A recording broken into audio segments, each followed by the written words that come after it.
review for the Merciless #1, which has a kind of, it has a wonderful texture to it. You guys are awful. Yeah.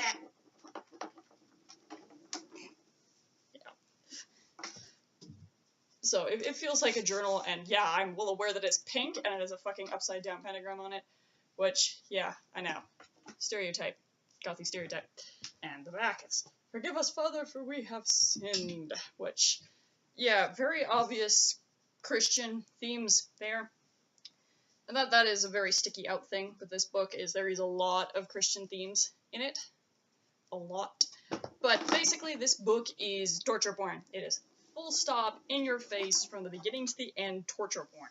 The book literally starts out with the girl being practically obsessed with blood randomly, and getting approached by some random goth chick.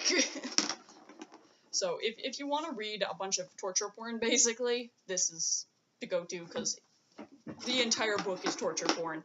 With scenes of people being nailed to the wall, or drowned in mud water and shit, and it's almost to the point of being excessive, but that's why I like it, because if I'm gonna read a horror book, I want it to be basically torture porn.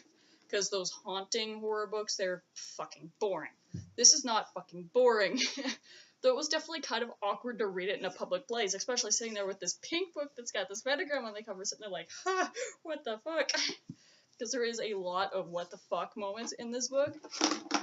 And you can tell the author does get pretty creative with her what the fuck moments, which is appreciated.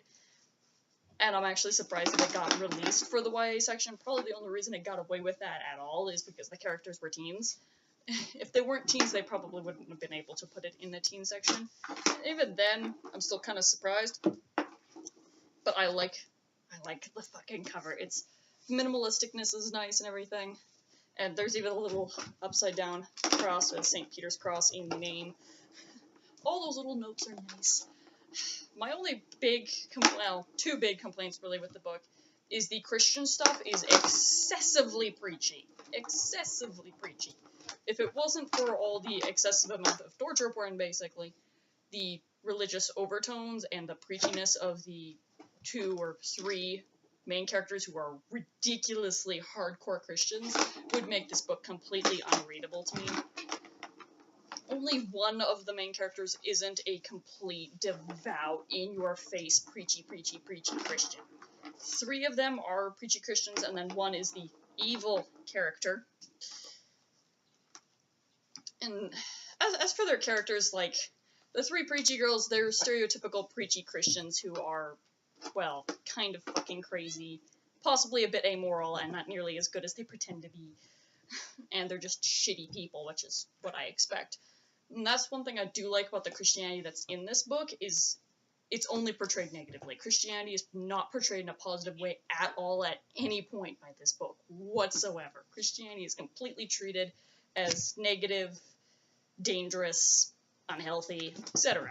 And extremist, because this is a very extremist view of Christianity. I assume most Christians would not go and try to exorcise a teenager, because, well, that's what this is about, exorcism, basically. So I would assume that most Christians would not do that. So it is definitely an extremist view, but that's how I like Christianity in book, is the extremist version of it, because as far as I'm concerned, that's the closest thing to true Christianity there is. Do you want to come up and kiss the book? You gonna come up and kiss the book? No? Okay, but you're gonna come up anyway. And you're gonna get my hair. Yeah. Hi, Megan. I have no idea if you're gonna just sit here the whole time. She might. Anyway. And it also has a nice little rippling in the pages that I really like, that's just got a fantastic feel to it. Oh, now you're gonna run away? Yeah. Oh, and there is a nice little warning on the inside saying, for mature audiences only, so I guess you've been warned right from the get-go that this is not suitable for the youngins, though I would assume that was obvious with it being known as the Exorcism series, pretty much. And yeah, this deals with demon possession, obviously, since it's an exorcism book, pretty much.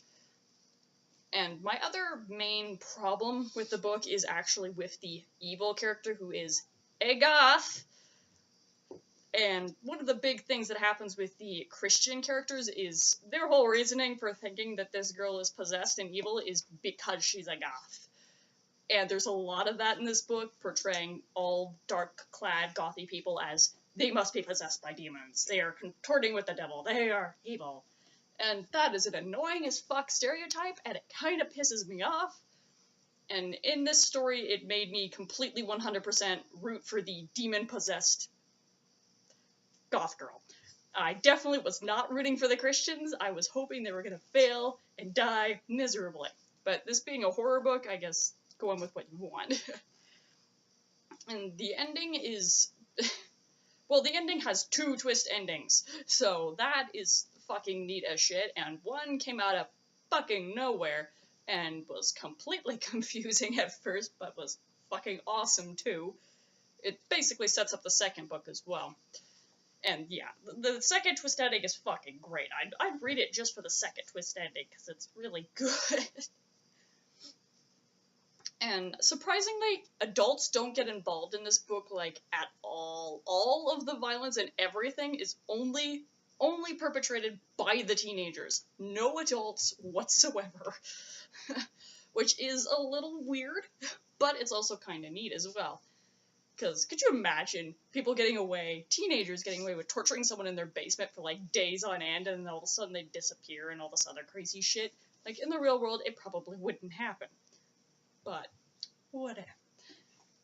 And the main character, she's actually pretty relatable. Sophia, I believe her name is.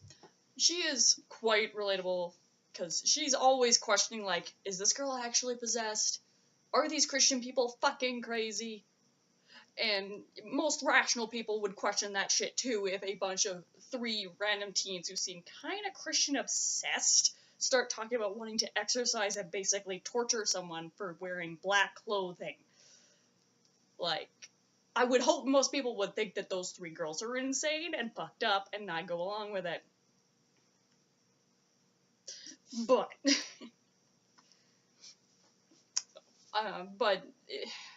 it really, all this is a torture porn. And besides that, there isn't much meat to it besides the torture porn elements.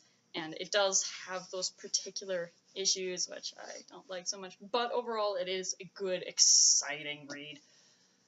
And it did surprisingly well, actually. Like, I've seen it multiple times at chapters being, like, the featured read, being put out on display as a recommended read and whatnot, which is a very rare thing to happen to, like, hardcore horror books, especially in the YA section. That almost never happens.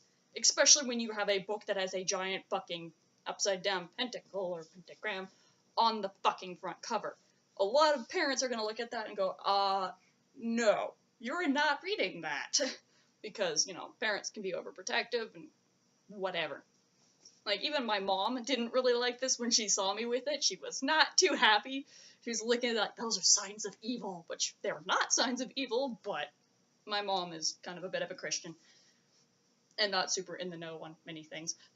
Probably the pinkness of it probably misleaded a lot of people, I think, with the whole pink thing.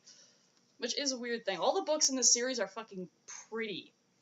And not in a dark way, either. They're all cutesy pretty. I think except for the one that's just most recently coming out, the 4th book. So. Yeah. I'd recommend reading this if you like torture porn and Christian extremism in books. If you like that shit, then yeah, I definitely recommend this one. And this is a borderline favorite for me. The only reason it isn't actually a favorite book of mine is because of the second book, actually. Because if this was a standalone, it'd be a favorite. But the second book is not quite nearly as good, unfortunately.